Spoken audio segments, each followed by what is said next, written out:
Kotaku just got absolutely owned on their report that GTA 6 is going to get delayed. Microsoft doesn't want Grand Theft Auto 6 characters to look a certain way, and the biggest GTA hater of all time is finally coming around. We'll be talking about all of that in this video today and a whole lot more. So if you guys are on social media, formerly Twitter or X, one thing that they have is like the community notes section. And if a post is misleading or it's saying something that isn't true, readers can actually add context to it and say like, hey, the post you're looking at right now, this might not be true or something to consider here. Well, on Kotaku's post on X that said GTA 6 production reportedly falling behind, Rockstar urges staff to return to office to avoid delay, having a link to their website and a picture of Jason and Lucia, the official artwork for GTA 6. On X, readers added context they thought people might want to know. Kotaku was known for making dramatic headlines to gain attention. Grand Theft Auto 6 is still on track for Q1 2025 release.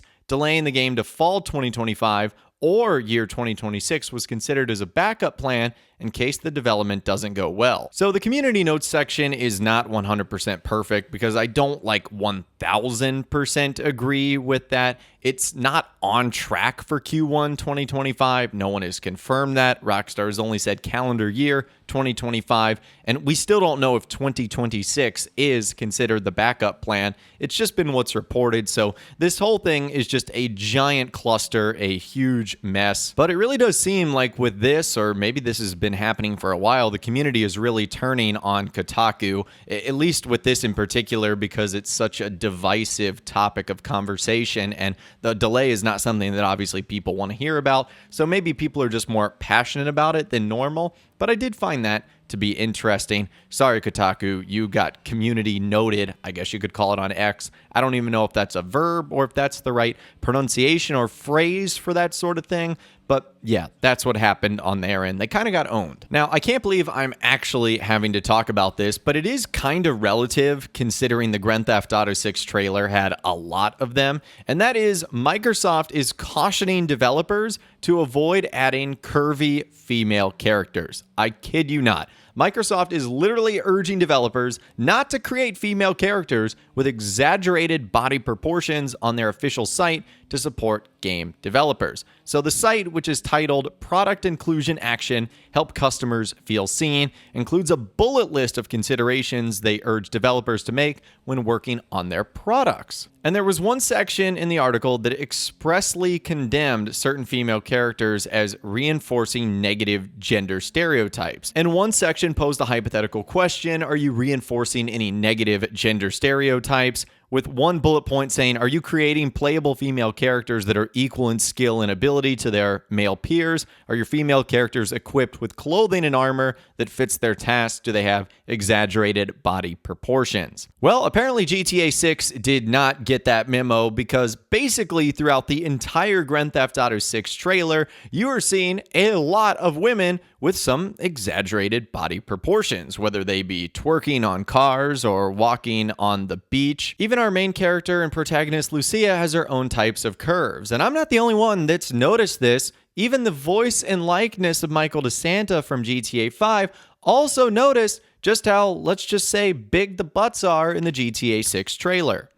How big the asses are. That surprised me. There's some big asses in that trailer. I mean, a lot of them. It's almost every ass in that trailer, other than the male asses, were big, you know? And that surprised me because... So clearly Rockstar did not get the memo from Microsoft to avoid curvy female characters, because the very first trailer was absolutely filled with them. I think this is silly by Microsoft in pretty much every way, shape, and form. And knowing Rockstar, they're definitely not going to bend the knee to something like this. But I just found it interesting considering how much of that we saw in the GTA 6 trailer. And finally, last but not least, where I want to end today's video, the man who is probably the biggest GTA hater is finally coming around. That is Jack Thompson, a former lawyer. He is infamous for his legal battles over violent video games, and throughout the late 90s to mid-2000s, he filed lawsuits trying to connect various games, such as Vice City, San Andreas, and Grand Theft Auto 4, and to some players, he was considered a video game villain, and some of his more unpopular acts was an attempt to block sales of games like Manhunt 2, among other things. And Rockstar Games' parent company, Take-Two Interactive,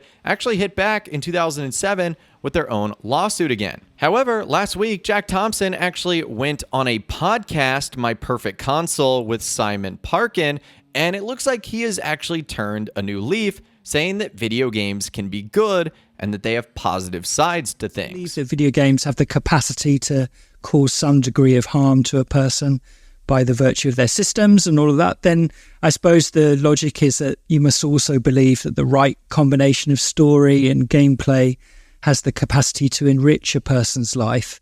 Have you ever been interested in looking at the more positive side of games? Yeah, and I have, and I've seen how it helps kids with disabilities, learning disabilities, and in other ways. You know, technology is an amazing thing. I just saw Oppenheimer, which I think deserves the Oscar for Best Picture. Amazing movie in so many ways. And let's take nuclear fission. It can incinerate a city, or it can illuminate a city. So technology is neutral. What is done with it in the hands of malevolent or indifferent or good people is determined by that motive and what's done. But the technology is neutral. Fission is neutral. Video games are arguably the greatest teaching tool ever invented by virtue of the fact that the graphics now are cinematic in quality. Virtual reality doesn't look as good as virtual reality, arguably. And you've got the interactive nature of video games is what makes them so incredibly powerful. You are doing something. You are not passively watching a movie. You're actively a character in that movie, or you're actively learning an important subject you need to learn. So I'm all for the technology. I think what we do with technology is the point, not the technology being the problem. So is the biggest GTA hater finally coming around, and will he have a different opinion when Grand Theft Auto 6 releases? I guess only time will tell, but for now, that is everything that I have got for you guys in this video today. Hopefully you did enjoy. I would love to hear from you guys in those comments down below. Let me know what you think about Kotaku getting owned, GTA 6 having lots of curvy ladies, and a whole lot more. If you guys did go to enjoy this video, though, a like rating would, of course, be awesome. And be sure to subscribe to my YouTube channel if you are new. You want to stay up to date on all the GTA 6 videos that I'll be doing here on my channel. And be sure to ring that notification bell as well. Sometimes YouTube just doesn't work, and if you ring that bell, you'll always be guaranteed to be notified when new videos arrive. But of course, as always, guys, thank you all so much for watching. Take care, and I'll see you guys in the next video.